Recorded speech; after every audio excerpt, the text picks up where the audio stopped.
Hello everyone. I'm Razieh Pourafshari. I have a master's degree in general psychology from University of Tehran in Iran, and I am here today to talk about the study that I ran for my master thesis on the impacts of smartphones on flow state or deep concentration on tasks.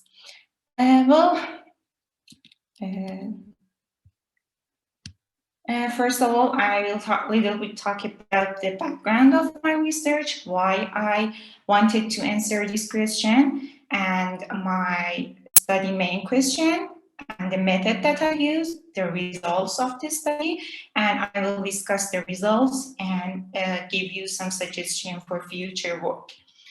In recent years, smartphones have become an indispensable part of our lives because they help us in many ways.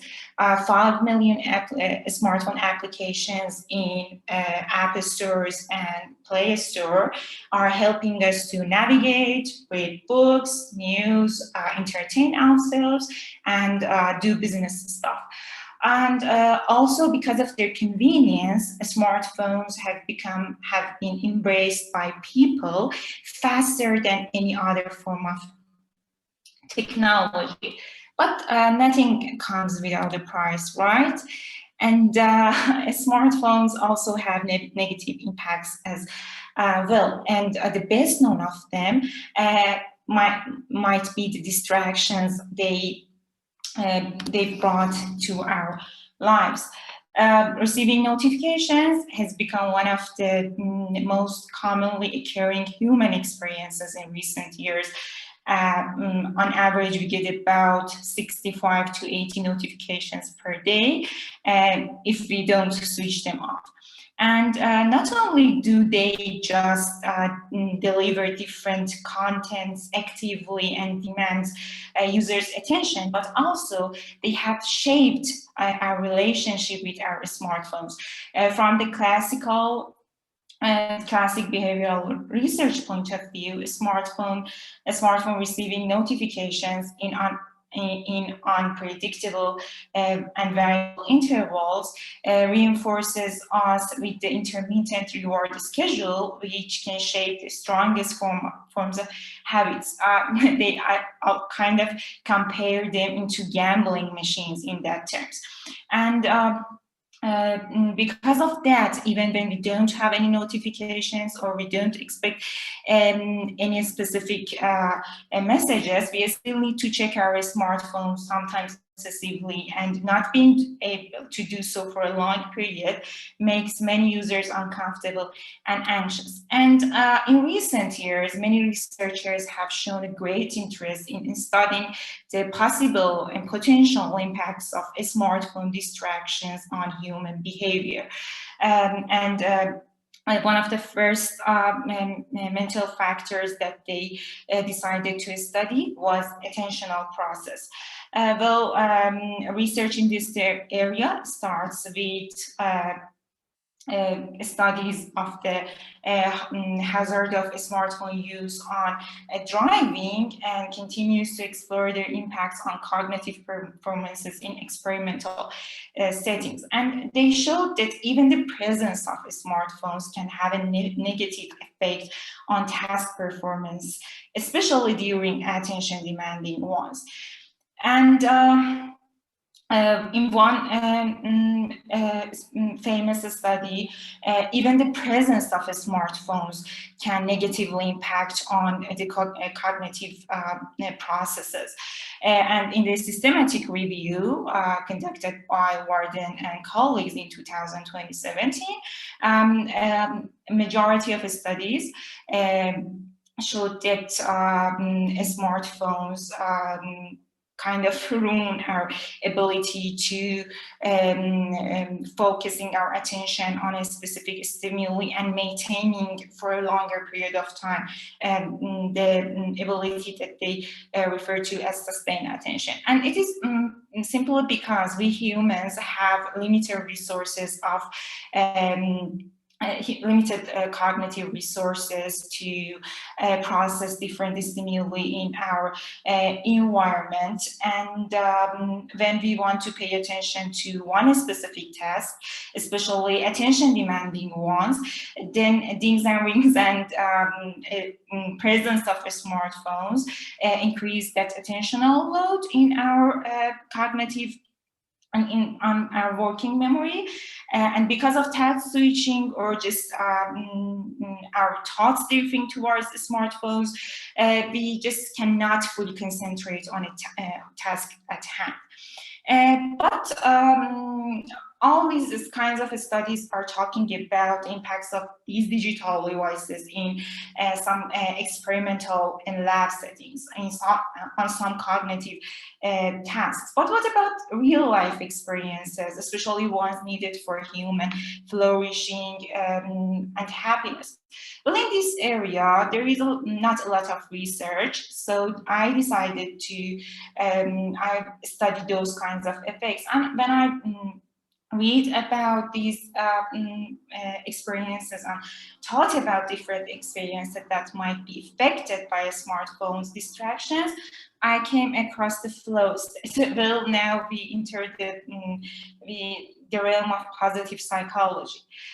Flow state is a state of mind introduced by Mihai Csikszentmihalyi in 1996, who sadly passed away about the last week. He introduced flow as an almost automatic, effortless, yet highly focused state of consciousness.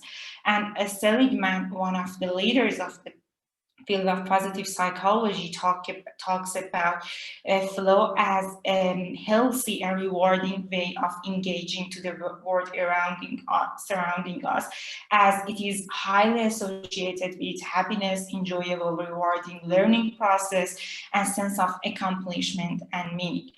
And the attentional process, especially focused attention and sustained attention, is the core element of experiencing flow in a task. So no wonder in the era of constant distraction, experiencing flow state is kind of rare, as it needs to fully concentrate on a task without different stimuli in our environment.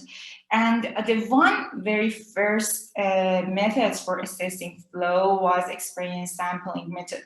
In 1994, Csikszentmihalyi and colleagues tried to assess the flow with booklets they gave to teenagers and asked them different questions about their experiences through their days.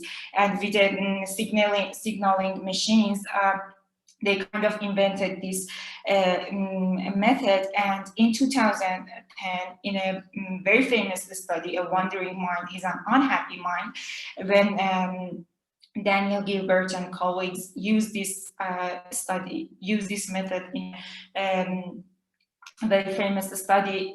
It is very it gets very famous, and since then many people know experience sampling as one of the valid ways to study the flow and also our feelings in the context of experiencing that feeling. It is kind of an intensive longitudinal method as well. So using experience sampling method, I decided to answer this question: how smartphones might affect flow state? Or in other words, I wanted to explore the impacts of smartphone-related interruptions on achieving flow state, specifically in attention-demanding tasks. And for studying this, for assessing the flow state, I used the Farsi version of short flow scale, a very valid and reliable assessment of flow, and it's very suitable for experience sampling method as it was short and didn't take lots of effort and time for answering. I specifically asked my participants to report their flow score during the main activity that they were engaging in during the last hour before answering the questionnaire. And the ESM survey also have one question about happiness and one question about the level of distraction they felt. Also, in the last part of the questionnaire, there was a checklist of different activities that students usually engage in during their day. I asked them to report all the activities that they were doing during the last hour. I adapted this checklist from previous ESM and longitudinal studies, and I also added some items from responses I got in the pilot phase of this study. Well, I didn't want to tell I put all these questions in the Google Forms, and because I didn't want to tell my participants the main aim of the study, to just not manipulate their behavior, I kind of categorized the activities on that list based on the notion of being attention demanding or not. Specifically, when participants reported involved in an activity, it was coded 1, otherwise 0. I categorized these activities into 3 different kinds of activities. One, attention demanding was like studying, attending a class, meditating, doing artworks and things like that. Activities that need sustained attention are more vulnerable to interruptions by smartphones. And then there were not attention demanding tasks like waiting in a queue or just commuting.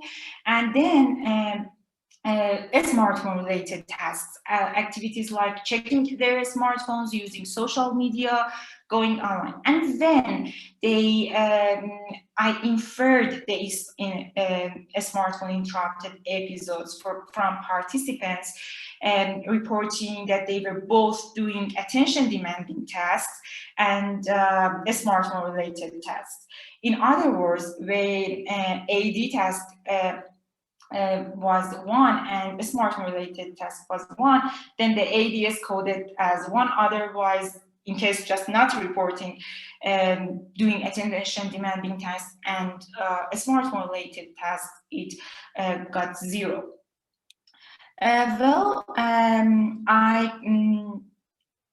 Then I signaled the participants 5 times a day in random intervals through a week. Well, my first plan for signaling was to run a Python code on a Raspberry Pi for sending text messages containing the link of the ESM server. But because I didn't get the fund, I had no choice but to send all the signaling messages manually and all by myself. Well, I got my mother-in-law's spare smartphone. I got random times for each day of a week from a code that I wrote on Python, and I set those alarms on times on my smartphone, and I texted my participants for about 4 months, I think. And thank God we were on a strict lockdown back then. I actually was home all day long, and I kind of had to schedule my day chores based on that timing. Well, for analyzing data, 202 participants agreed to help me out with this study. And for analyzing the data, my main goal was to explore the impact of smartphone-related interruptions, activities on flow and distraction, whether ADS1 episodes are associated with higher or lower flow scores than episodes that participants did not report using their smartphones.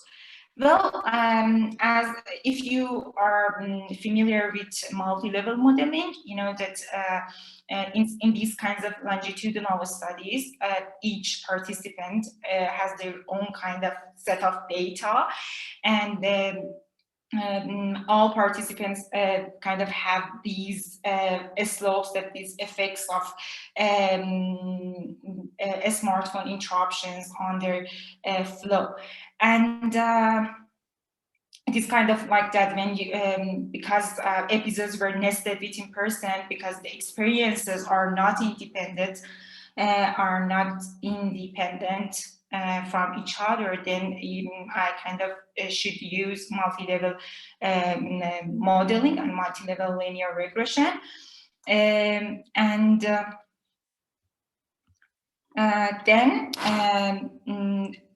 I've got 1,733 episodes that the participants were just doing attention demanding tests, and 713 episodes that they were using their smartphones while they were engaging in some attention demanding tests. And I kind of needed to compare the flow scores in those tasks with in those episodes with each other. Well, this is the diagrams that I got from analyzing the data. You can see that each participant had their own unique experiences. You can see that there is very significant relationship with happiness and flow, very consistent, and between the flow and feeling distracted. And also the main aim of my study, the average of flow score when participants didn't use their smartphones and when they used their smartphones. And also this is kind of the variability of the slopes of participants in my study. And in terms of the equation for multi-level modeling, you can see that participants experienced a lower flow state and more distraction when they were using their smartphones while doing attention demanding tasks. But as I've mentioned, you can see that this varied between different people. You know, many people might even experience lower flow score when they didn't use their smartphones, and I will talk about it later. But the exploratory results of my study also showed that when participants didn't engage in attention demanding tasks, for example, they were commuting or they were just got COVID and they were stuck in their home, then their smartphones helped them to regulate their boredom and kind of experience more flow score. You see, in the literature, flow is kind of referred to activities that we are engaging actively. You do need to put a lot of effort, you know, to just deal with the challenges of that activity. But in terms of other characteristics of a flow, for example, losing track of time or finding that activity rewarding, then a smartphone, engaging yourself in your smartphone, especially when you are aware of what you are doing, then it can boost your flow score. And the results of the study were kind of consistent with the literature. The literature is very new because in a study that conducted in 2020 in a cross-sectional study, Douglas and colleagues showed that the absent-minded smartphone use was associated with lower flow score, and in a very recent study, I think it was published just a month ago. Pearson and colleagues showed that problematic smartphone use was associated with also lower flow score. And in terms of the exploratory result of this study, when the smartphone-related interruptions is not attention demanding tasks were associated with higher flow score, then Lang and showed that a smartphone use can boost flow score for boredom regulation. And of course, my study has lots of limitations. The most important one is that I inferred the smartphone interrupted episodes. For example, some participants might engage in attention demanding tasks for 45 minutes, and then they use their smartphones in a 15 remaining minutes of that last hour. And then I kind of inferred those episodes at a smartphone interrupted episodes. And it would be better to just I kind of had a sample of people who I asked directly about their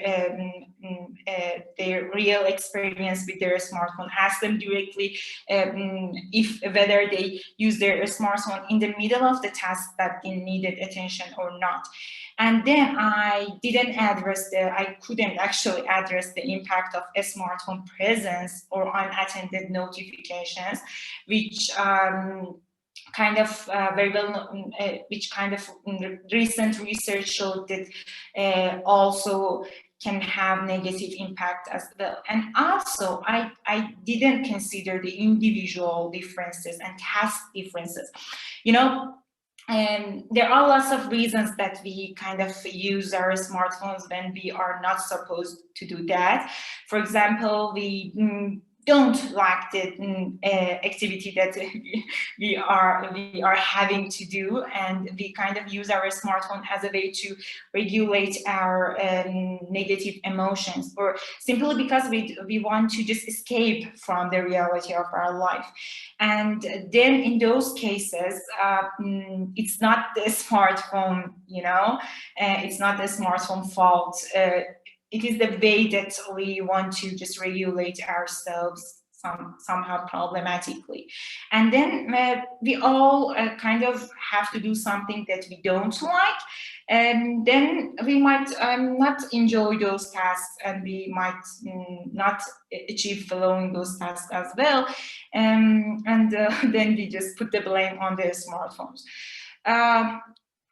But now from here, I just want to talk about the future direction and my suggestion for doing works on the impacts of social media and smartphones on a larger groups of people from around the world.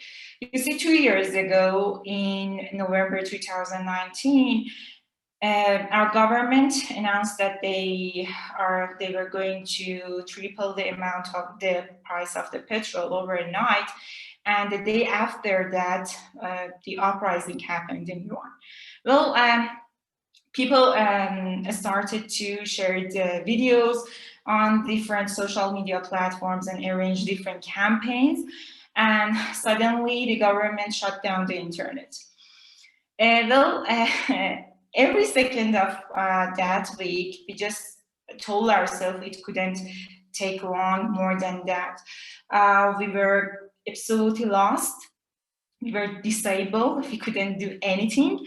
And by the time that, after 1 week, by the time that they gave us our internet back, we almost forgot the reasons behind that uprising and the of lots of people. I actually can talk about my own experience because it's kind of a sensitive issue politically.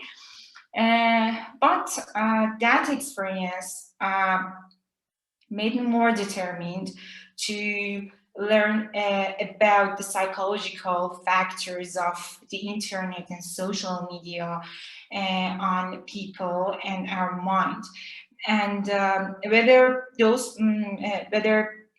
those impacts are universal or not. And I kind of felt bad about all those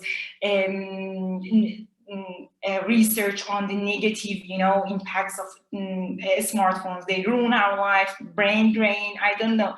I kind of wondered that what we should do, without our smartphone, based on that experience on Vic. And for example, I can talk about the Iran.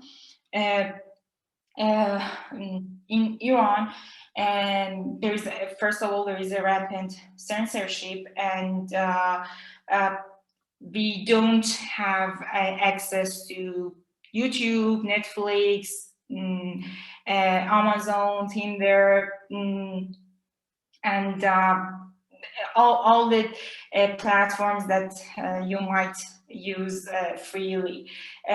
Those services are not available for Iran, and if they were, we couldn't pay for them, afford them, or use them.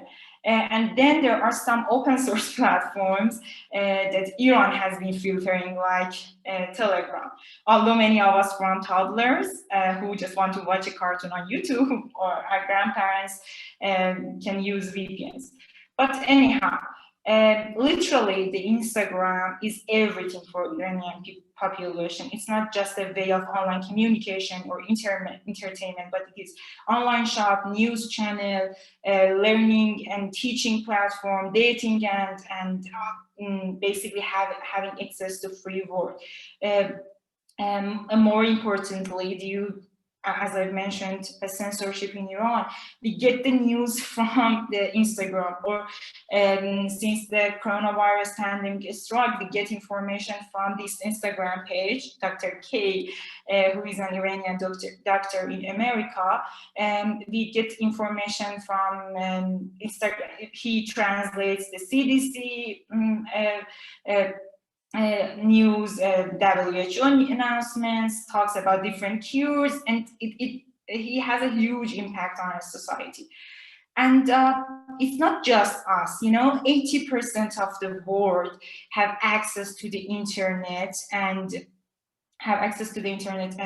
they need internet for running their lives smoothly.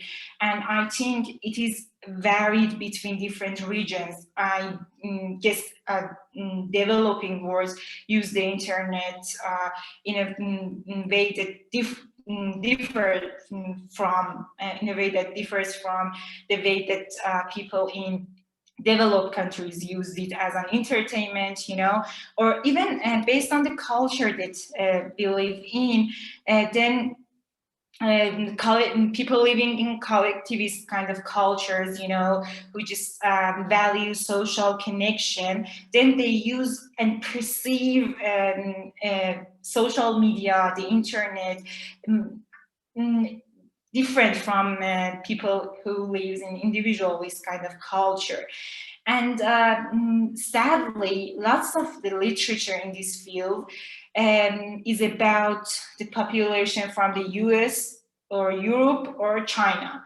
And what about us, And it is, I kind of feel bad when I read the research about kind of negative impacts of these things on people, because I don't feel that way, and many of people like me don't feel that way. And current research come to this point that there is no evidence of significant smartphone harms to society. But then in that terms, again, people might get skeptical about it, and feel that what about the negative feelings that we are experiencing, or what about the media hype around just shutting down your smartphones, digital well-being applications, and monitoring your screen time and things like that. And we all I kind of felt about this picture that one day they talked about cigarettes, in a positive way. And there are still lots of things, to just work on in this matter. And in a recent study I just read, it was published about a week ago. I read about it on the Twitter. You see, all the almost all of the research in this field examined those impacts in cross-sectional studies, and even they use experience sampling methods or longitudinal methods that they kind of reach to conclusion based on this part of the this diagram. Meaningful negative effects and meaningful positive effects are kind of we don't pay attention to them, but people people who are living their lives with their smartphones, okay, they are okay. But what about people who can make the most out of social media? And what about the people who just get hurt from social media? It is like that the poor get poorer and the rich get richer. Many people can gain lots of benefits from the internet, from social media. They can make networks of colleagues, people from around the world. They can make friends and everything. And then people with poor mental health, or from marginalized groups, in underrepresented groups, then they kind of use their smartphones in a negative way, and they get hurt more than ever. And considering the fact that we are living with our smartphone forever, we are not gonna abandon it, or just we can't imagine our lives without it. So we should take action by just doing research in different cultures, in different regions around the world, and help all people make the best out of the technology, not just some group of people in some countries with access to a variety of features of these things. And there are lots of questions, that needed to be answered in this field of research. I know that many researchers in the field of communication, are working on the way that people communicate on social media or in the internet, the way that people make decisions based on those information. They work on the misinformation and things like that. But we still don't know about the way we perceive ourselves and others on social media. If there is a research, then where they are done in developed countries. How do we shape our world on social media? How do we perceive and regulate different emotions, like grief, intimacy on social media? How do we set and understand and confirm with different norms on the internet? Some person in the far-flung places in the world use this kind of emoji, and then me, Yuran, I kind of understand the meaning behind of that unwritten language. And how can we use social media for helping marginalized groups and underrepresented groups? Like people from the country that I come from, we almost communicate with the world around us just from this channel. And how can we use the smartphones as well-being and psychological interventions, rather than labeling them problematic, addictive, and things like that. And I ran my study with lots of difficulty, as I've just mentioned, about the way that I gather sample. But I know in weird countries, developed countries, there are lots of platforms, sampling platforms that can do this, automatically without any special effort. Just participants need to put their phone numbers, on that platforms, and then get messages, on that random times. And I think we should invest more energy and research on this, whatever we are working on right now in different fields of psychology. Then we have this virtual world around almost all day long within our reach. And we need to know about our psychological factors, our well-being on that virtual world. And thank you for giving me this time to talk about my experience. And just this, thank you.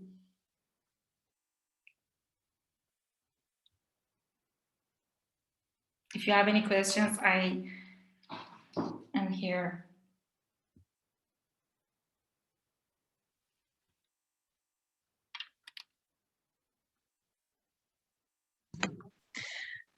Very good job. I guess I have a quick question. I think it's a very interesting topic, and I think, as you were saying, I think it's about the use that we give our smartphones, and it does get a very bad reputation. And so I think it is something, like, for example, here in Mexico, we have WhatsApp is used for everything from like selling things, like, and when it stopped working for a day, everybody was freaking out because a lot of businesses use it, and kind of how you were talking about Instagram. So how, I guess my question is more like, how would you integrate like culture, or how would you assess it to see how there's different uses in different countries, I guess. I don't know if I made my question clear. Yes. You mean how we can know that in different countries, different applications are more important, and the impacts of those applications on people of those regions. Okay, based on the data that people in the tech companies share with us, then we can know that which applications are more popular in different regions. And then we can conduct our research or explore our study questions based on the interactions those people have in those regions. And then we can explore why in Mexico people tend to use WhatsApp, and in Iran people tend to not. Why people in Iran, almost people in Iran kind of are not fond of WhatsApp because they can't make a big groups, they can delete messages, they can use polls, on WhatsApp, and they go the extra mile, to just set up a VPN and use VPN to use Telegram for that purposes, to just read messages anonymously. I don't know, things like that. And I think it is also based on the culture, based on our needs, and we should explore why these things are happening in different regions of the world.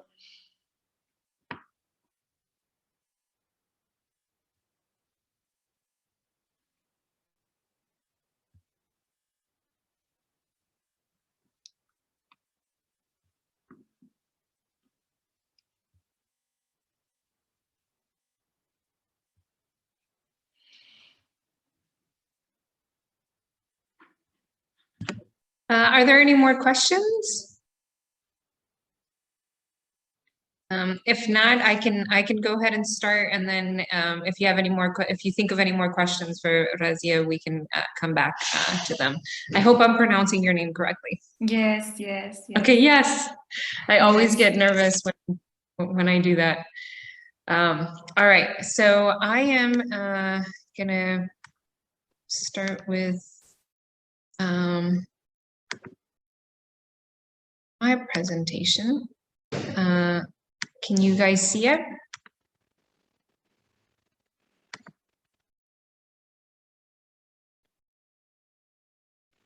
Can you see my presentation okay? Yes, looks good. Okay, awesome. All right, I'm going to change gears a little bit, I guess, we're going to talk a little bit about changes in stress, mood, anxiety throughout an academic year in university students in Northwest Mexico.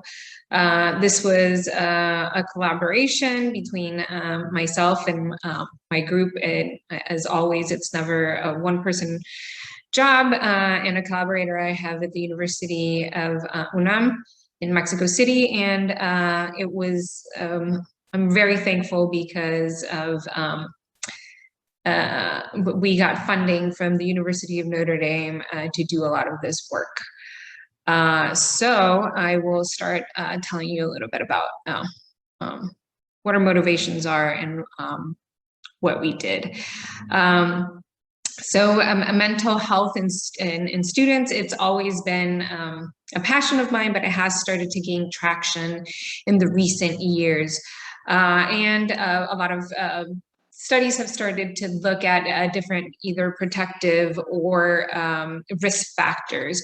And these are, this study is part of a bigger study that we collected a lot of different data, but we're going to focus today on stress and personality as predictors. A recent epidemiological study suggests that between 12 to 50% of college students meet criteria for one or more common mental disorders.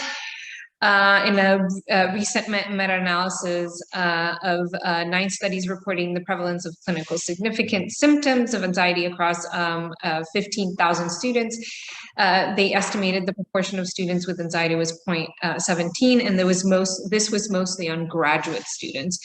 A lot of previous studies have focused on only on bachelor degree students and not on graduate students.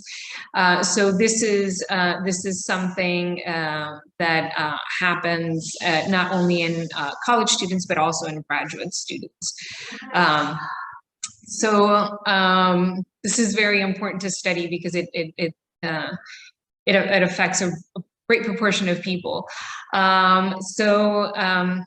As we might know, stress is one of the most potent predictors of psychopathology, and personality traits have also been found to be strong predictors of mental health.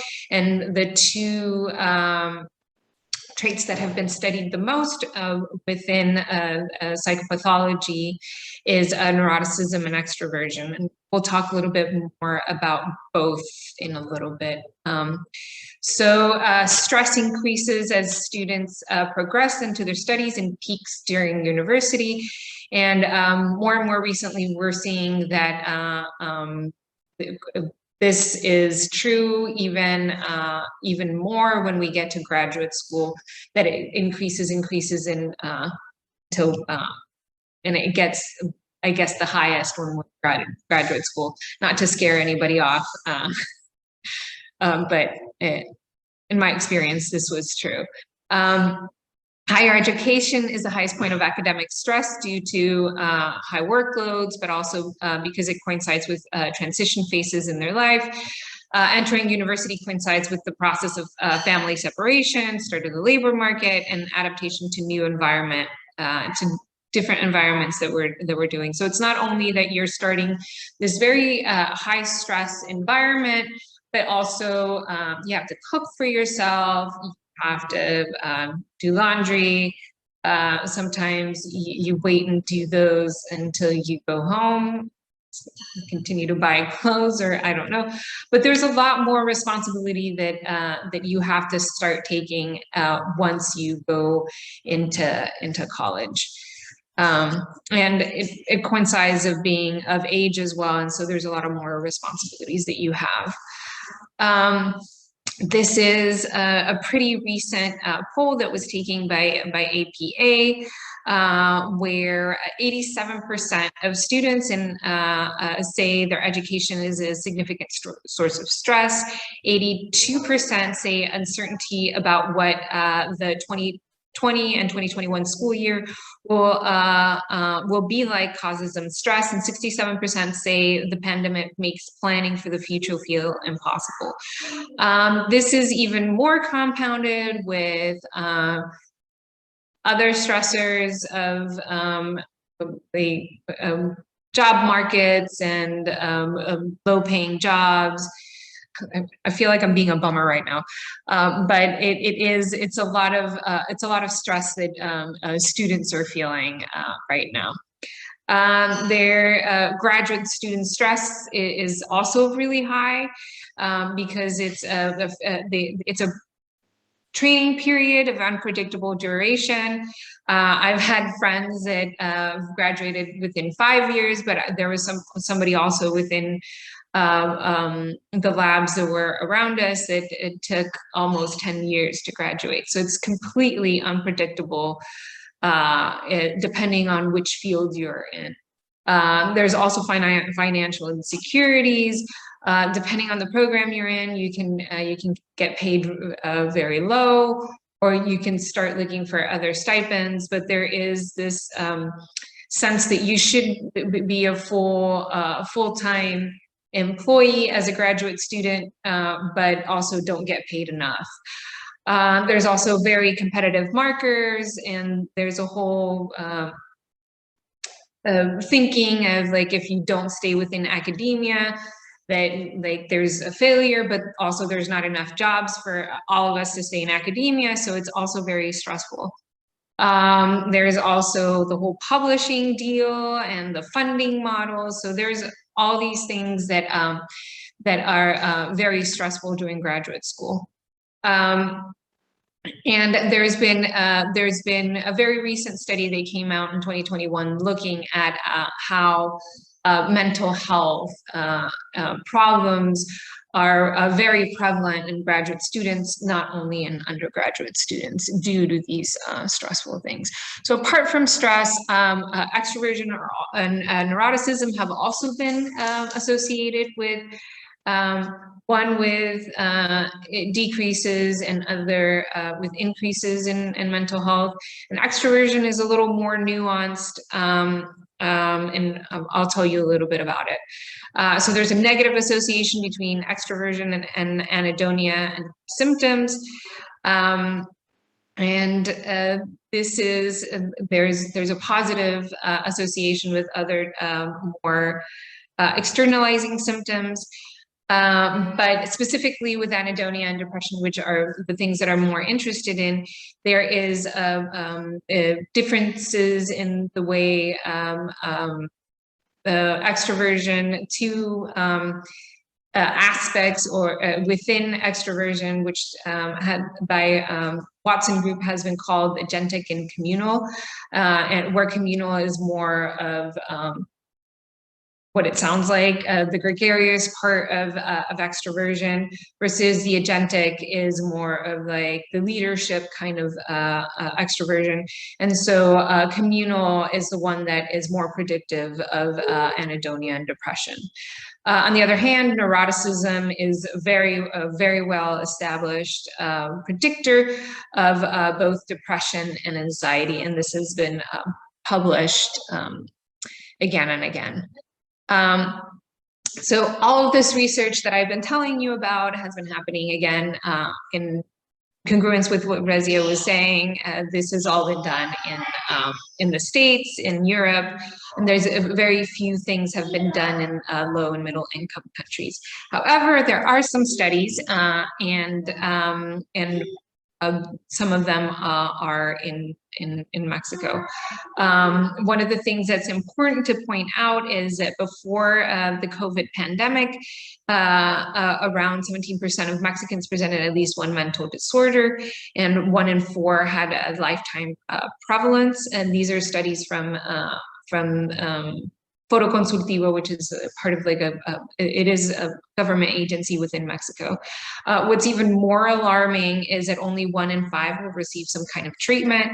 One of the studies that one of my graduate students is doing right now, one of my master's students is trying to do a study on about access to mental health.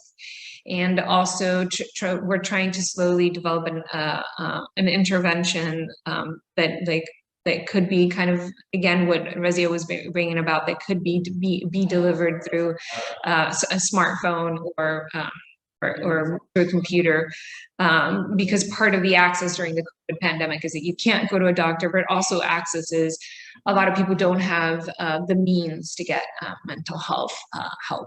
So this is one of the important things about this research as well. There was a recent a study that looked at mental health in low and middle income country students, and it showed that almost 1/4 of university students have symptoms of depression. This included one Mexican study, so it's a meta-analysis. Also, authors highlight that many of these studies do not have large quality studies, and part of it is we talked about in yesterday's conference was also that there's not enough funding or support even within our governments or other agencies around the world. I would like to highlight that, for example, NIH is starting to come out with some funding for low and middle income countries. And of course, the PSA is, I think, a great place to start looking and starting to do this kind of research. So I'm very grateful that we have this this way to do this. So I'm going to tell you a little bit about our study. Now, we had participants from various different universities. They're from both public and private universities in, again, just one city. We are in Hermosillo, Sonora, which is in northwest Mexico. I was trying to explain earlier to somebody where we are. So we are in the state right below Arizona. So if you think of Mexico having that arm, and the arm is Baja, we're kind of in that like armpit area of Mexico. So we're in a desert area, and we're fairly close to the U.S. border. We had data apart from the self-report data. We also have physiological data, and those are the sample sizes for the physiological data. But for the self-report data, we got about 300 people, and we continued to get information from people throughout 4 points, and I'll show you in a minute what this looked like. Due to the COVID pandemic, so we started before the COVID pandemic in the fall of 2019, and due to the COVID pandemic, we could not do, all the data was collected in person, and we took physiological data, weight and BMI and other things, but due to the COVID pandemic, we could not get our time point 4 data. However, we did collect data online, so we have all the data from the self-report questionnaire still. Our age was around 21, and it ranged from 17 to 44. We did have around 6 participants that were underage.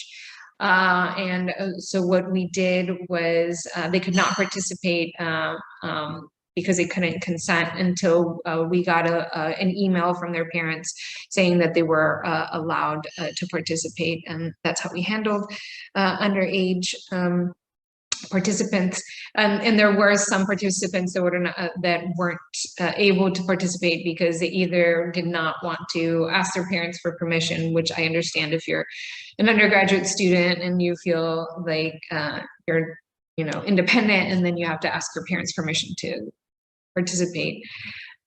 It would be not something that you would want to do. Anyways, we do have more female participants, and this is fairly common in psychological studies. We did have participants that were either non-binary or preferred not to answer, and we did not have anybody that said that they were transgender in our sample specifically. We had different education levels. We had 84% be bachelor students and 10% being graduate, and the remainder either did not report their level. And 30% of students reported working apart from studying. I'm noticing all my typos at this point. One of the things that I'd like to point out is that participants were paid to be part of the study, and all of the funding came from Notre Dame. This is a diversion from what is usually done in Mexico. Very few studies have paid participants, and this was done because it was there were very long sessions, and more than being paid for their participations, it was more of a compensation of their time, because, as I said, some of them worked, and it was the procedure would sometimes take anywhere from like 40 minutes to an hour. So it was they were long sessions. Our participants, more than 1/5 reported psychiatric disorder, where depression and anxiety were the most common, and 1/3 reported having a family member with a psychiatric disorder. This was our data collection process. We started data collecting between September all the way to October. There was a little bit overlap between time point 1 and time point 2. The people that started in September, we started data collection in time point 2 around mid-November, and we were still collecting time point 1 people because we wanted to reach to 300 participants. Then time point 3 was at the beginning of the spring semester, and in between was start of COVID, and then the 4th time point was end of May, early June. We did all of our data analysis in R, and we did a Friedman rank sum test, and I don't think we're reporting any linear mixed models here, but it's one of the things that we are planning to do. These are, I'm just going to show you differences in perceived stress throughout the times that we're doing. And all of this data was collected in 2020, but we're barely getting to the data analysis process. So these are kind of preliminary results, and any suggestions or any comments that you have are very, very welcome. We see that there's differences between time point 2 and time point 3, and time point 3 and time point 4. Just as a reminder, time point 2 is at the end of the fall semester, and the time point 3 is at the beginning of the spring semester. So there was a reduction in perceived stress between the end of one semester and the beginning of the other semester. And it was kind of what we were predicting, that there would be an increase in perceived stress at the end of the semester. However, we also see that there's an increase, and this might be a confound, because this might be due to COVID stress. So one of the other things that we measured was anxiety, and we found that there was no differences in anxiety between the 4 time points.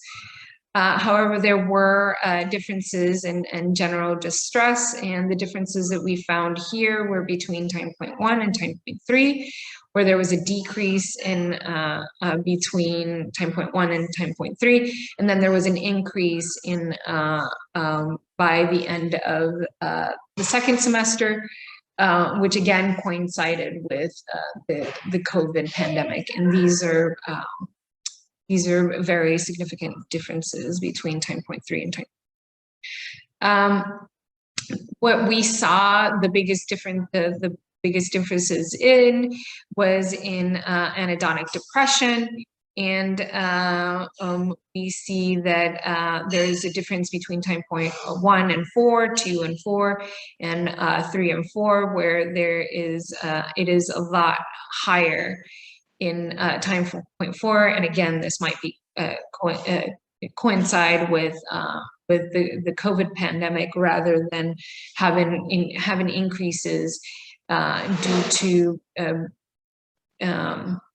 just normal school stress.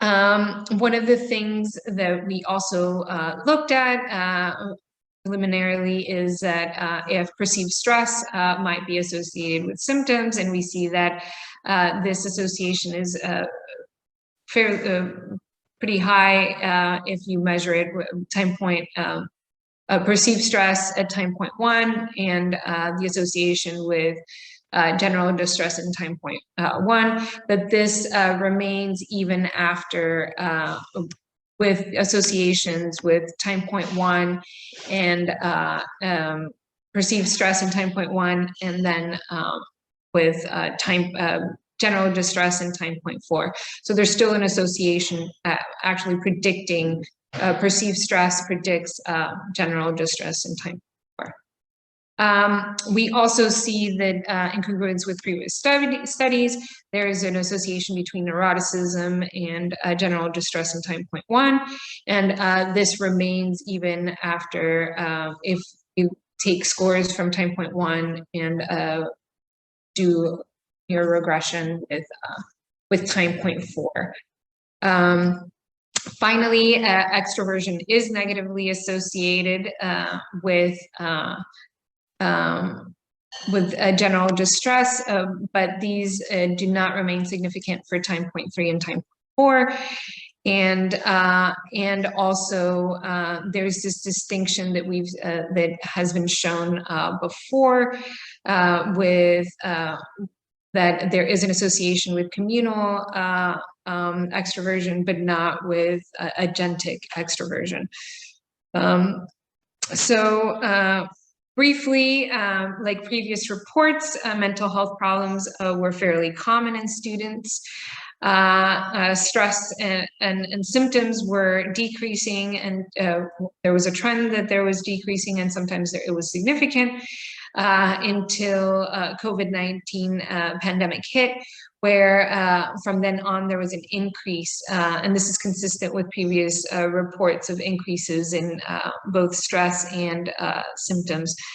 It's important to point out that this was significant for anhedonic depression and general distress, but not anxiety. And congruent with previous work, perceived stress and personality 10 months prior predicted symptoms at time point 4. Of course, this is does not come without limitations. Obviously, this is a fairly small sample. We had still problems with, since it was a longitudinal study, keeping people in the study, which is another reason why we paid participants at the end of the semester to try to have people continue with the study. It is a study within a fairly small city within Mexico, and it's of course not representative of the region, not even Mexico, or even less Latin America. So this needs to be replicated in other regions. So future studies should look at intra-individual analysis, so look at if this variation, if you control by person, if this continues to be an association. We need to have continue this study or replicate these studies in larger samples of the whole country, Latin America, community samples, although I'm very partial to student samples because I'm interested in student mental health. I think this is also important to do in larger community samples. It might also be interesting to look at experimental stress and see how this is how reactivity changes in different people. I am a neuroscientist by training, so I also want to look at other biological factors that may be associated. The present study presents preliminary evidence of psychological predictors of mental health in Mexico. And I'm very excited to continue with this work. Obviously, this was not just my work. This is work of many, many, many, many people. So I would like to thank obviously Dr. Watson that helped me with the creation of this project, and we co-wrote the grant to get a Notre Dame Mexico Research Collaboration Grant to start with data collection. But I would also like to thank Azalea that helped us and will continue to help us with the analysis, and so many other students and collaborators that have helped with data collection and data analysis, and with a lot of the papers that we've been writing from this data. And also to thank my university from the patience that they've given me for me being really pushy. We talked about this in an unconference. I didn't have space to do some of this research, and I pushed and pushed until I got some space to do some of this research in a more experimental setting. And finally, I would like to thank you for being here. I know it is either very late or very early for some people, and I very much appreciate you being here. And if you have any questions, or if you want to DM me later or send me an email, here is my contact. And I will take questions. I think Martin has his hand raised. Yeah, first of all, Professor, I want to congratulate you for this research. It truly is something very significant when it comes to social anxiety and when it comes to research, including students. So I was wondering if you had like an initial proposal, and also I was wondering if in the institution where you work and where this research was conducted, there are some projects or affirmative actions to address students' stress levels. Thank you. Thank you so much for the question. We are actually conducting a study with in collaboration with somebody. I feel like I'm an octopus sometimes, like doing a bunch of stuff, but there is this very interesting project that from the University of Pennsylvania that's called COMET, and is looking at like common elements of mental health and trying to do single session self-guided interventions for people in general, but they started with students, and we are doing that intervention in both undergraduate and graduate students in both University of Sonora and at UNAM, where my collaborator is at too. So we are trying to see if, and this intervention has been validated or has been looked at or investigated in the States, in India, and I think Kenya as well. And so it's something that has been shown to be effective and desirable in other countries, and not just us. So we are very excited to see if these results are going to be positive in Mexico as well. And as always, we are